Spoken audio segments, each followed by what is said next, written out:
Le Premier ministre éthiopien s'est exprimé à la télévision d'État à la suite de l'explosion d'une grenade au milieu d'une foule samedi. Il dénonce des forces anti-paix cherchant à discréditer son programme de réforme.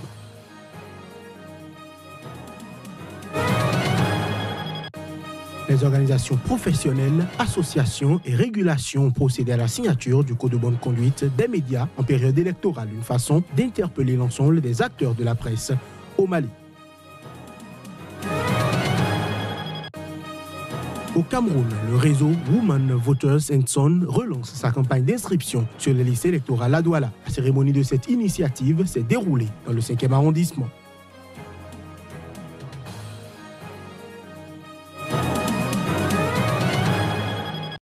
Voilà pour les titres de ce journal. À toutes et à tous, bonsoir et bienvenue.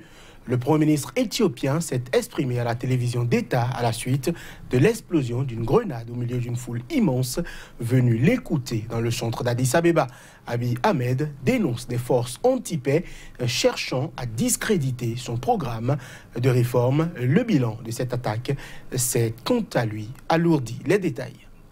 Le bilan de l'attaque à la grenade samedi contre une réunion publique du Premier ministre éthiopien dans le centre d'Addis Abeba est passé dimanche à 2 morts, a annoncé Abiy Ahmed, le ministre de la Santé. Mes sincères sympathies et condoléances vont à la famille, aux amis et à tous les Éthiopiens, a-t-il ajouté. L'explosion a eu lieu alors qu'Abiy Ahmed venait d'achever son discours devant des dizaines de milliers de personnes réunies sur la place Meskel, au centre de la capitale. Le Premier ministre, qui a quitté les lieux sains et saufs, a estimé que l'incident avait été planifié par des groupes cherchant à discréditer son programme de réforme.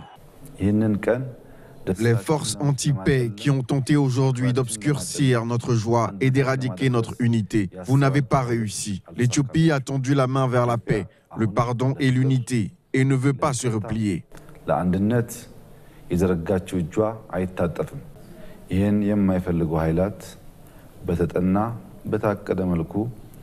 Ceux qui ne voulaient pas que ce meeting ait lieu et qui voulaient saboter cet événement joyeux sont des professionnels bien organisés et bien entraînés. Et ils ont fait de leur mieux pour tuer des gens et faire couler le sang. Ils ont échoué dans ce qui était leur principal objectif. Malgré tout, certains Éthiopiens ont été blessés.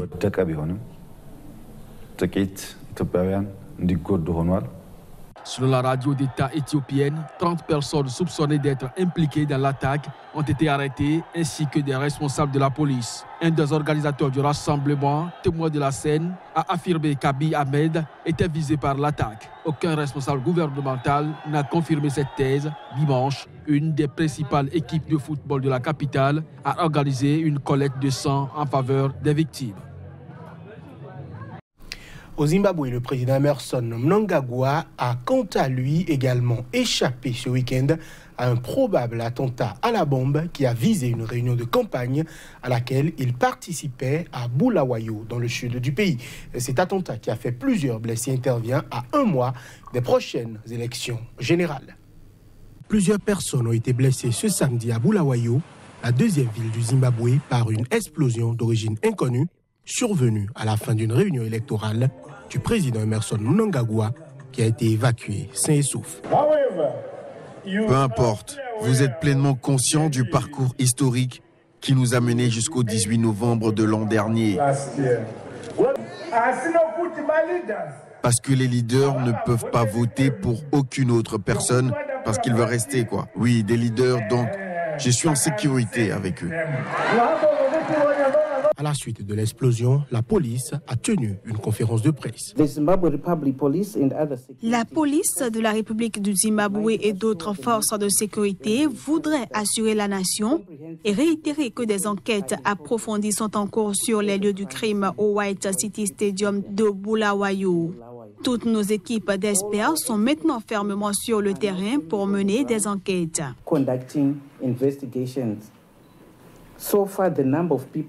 Jusqu'à présent, 49 personnes ont été blessées et reçoivent actuellement des soins à l'hôpital Mater Dei Milo ainsi qu'à l'hôpital Bulawayo United Hospital. Cependant, on s'attend à ce que le nombre augmente. Une récompense substantielle est offerte et toute personne ayant des informations doit contacter le département d'investigation criminelle de Bulawayo. Ce dimanche, les autorités du pays ont assuré que cet attentat n'empêcherait pas la tenue dans un mois des premières élections de l'ère post-Robert Mugabe. J'ai annoncé en titre au Mali, les organisations professionnelles, les groupements d'associations et les organes de régulation ont procédé à la signature du Code de bonne conduite des médias en période électorale.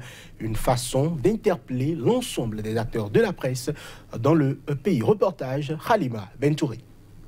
Le Mali s'apprête à organiser des élections générales en cette année 2018.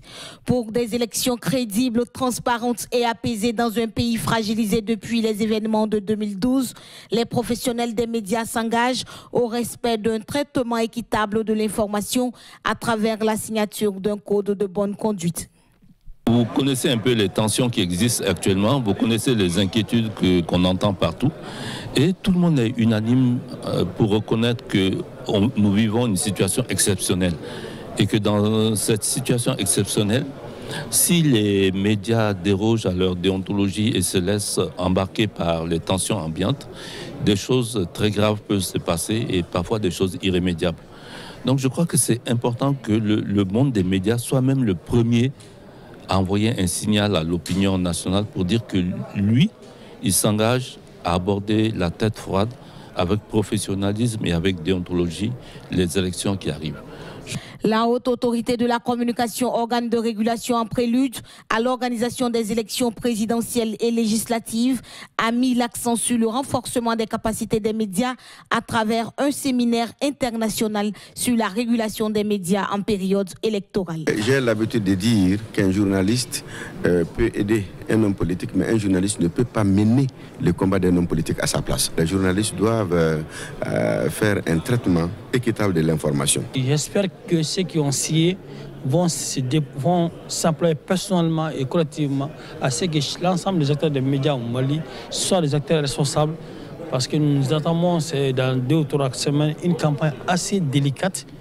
J'ai dit le mot est assez fort. C'est une campagne très risquée qui peut déraper à tout moment et c'est là que les médias peuvent nous éviter un dérapage. Pour un meilleur suivi du respect du code de bonne conduite signé par les professionnels des médias, la Haute Autorité de la Communication HAC entend prochainement mettre en place un centre de monitoring et de contrôle des médias. Au Cameroun, le réseau Women Voters and Sons relance sa campagne d'inscription sur les listes électorales à Douala. La cérémonie de cette initiative s'est déroulée au carrefour Ndokoti, c'est dans le 5e arrondissement de la ville de Douala. Reportage Narcisse Oum. Avec son association Women Voters and Sons, Aliscom compte parcourir les quartiers de Douala pour appeler les femmes et les jeunes à s'inscrire sur les listes électorales en vue de la présidentielle d'octobre. Moi, ma volonté, c'est de pouvoir faire ça quartier par quartier, pas par arrondissement par arrondissement. Écumer les quartiers pour que chacun puisse venir s'inscrire. L'avocate qui espère le changement a recueilli le soutien de Serge Espoir Matomba, candidat investi à l'élection présidentielle par le PURS, entendez, Peuple uni pour la rénovation sociale, de l'ambassadeur des États-Unis et de l'instance électorale Election Cameroun. Nous menons ce type de combat depuis plusieurs années. Et lorsque nous avons des organisations comme celle-ci qui se lèvent et qui disent « je dois contribuer au développement de cette nation », nous devons encourager. Vous savez, ce que nous promouvons aujourd'hui, c'est la politique participative. D'autres représentants des partis politiques et des mouvements citoyens étaient également présents. Et des agents de l'ECAM se sont chargés d'enregistrer les différents participants. Pour nous, c'est une satisfaction. Je crois qu'on a fait un peu plus de 200 voire 300 inscrits aujourd'hui. C'est une opération à répéter. C'est important que les différentes formations citoyennes et politiques joignent leurs énergies et leurs forces pour essayer d'obtenir un résultat sur de telles opérations. Il y a encore 6 millions de Camerounais au moins à inscrire sur les listes électorales. Nous sommes très loin d'avoir atteint l'objectif. À l'approche des échéances électorales que le Cameroun abritera cette année 2018, les initiatives en faveur des inscriptions sur les listes électorales se multiplient. La cérémonie des inscriptions, intitulée « Visite à nos voisins », s'est déroulée au carrefour Ndokoti dans le 5e arrondissement de la ville de Douala. Retour à la case départ, il s'appelle Adama Diallo, il est originaire du centre du Sénégal et l'homme rêvait de traverser la Méditerranée pour aider sa famille. Malheureusement, le voyage a tourné mal pour lui puisqu'il n'a jamais pu dépasser la Libye. Aujourd'hui, rapatrié au Sénégal, notre correspondant à Dakar est parti à sa rencontre. Suivons cet élément. Le regard pointé à l'horizon comme s'il voyait les côtes européennes. C'est au bord de la mer qu'Adama tente d'oublier l'échec de sa tentative de rallier l'Europe. Un rêve brisé dans les prisons libyennes. Rapatrié depuis 6 mois au Sénégal, la plage est désormais son lieu de refuge. Un endroit pour se vider la tête, car le cauchemar, il l'a vécu dans les centres de rétention libyens. Il y a des gens qui meurent là-bas, il y a des gens qui perdent connaissance là-bas.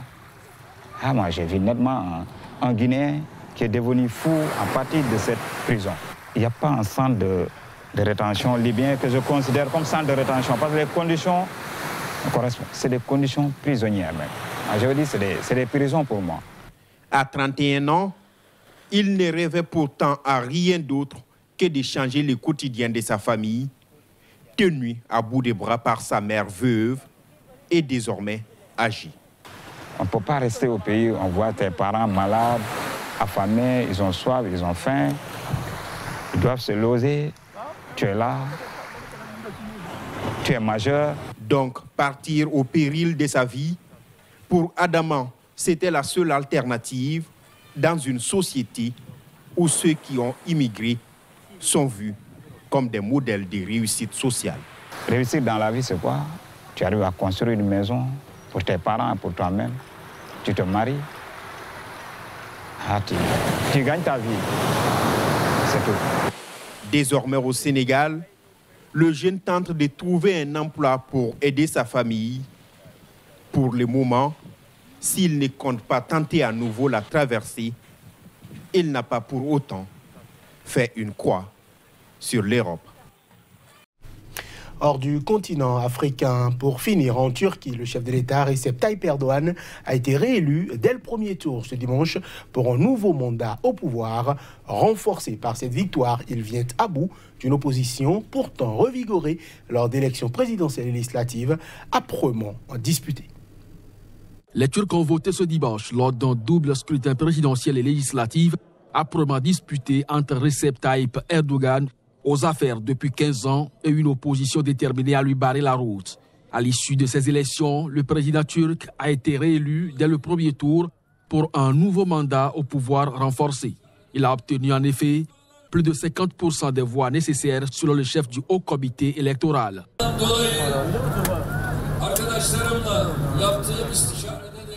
Le gagnant de cette élection, c'est la démocratie, la volonté nationale, notre nation elle-même.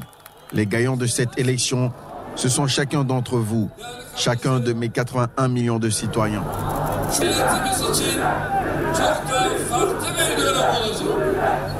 Ces élections sont particulièrement importantes car elles marquent le passage du système parlementaire en vigueur à un régime présidentiel qui permettra à Erdogan d'élargir considérablement ses prérogatives.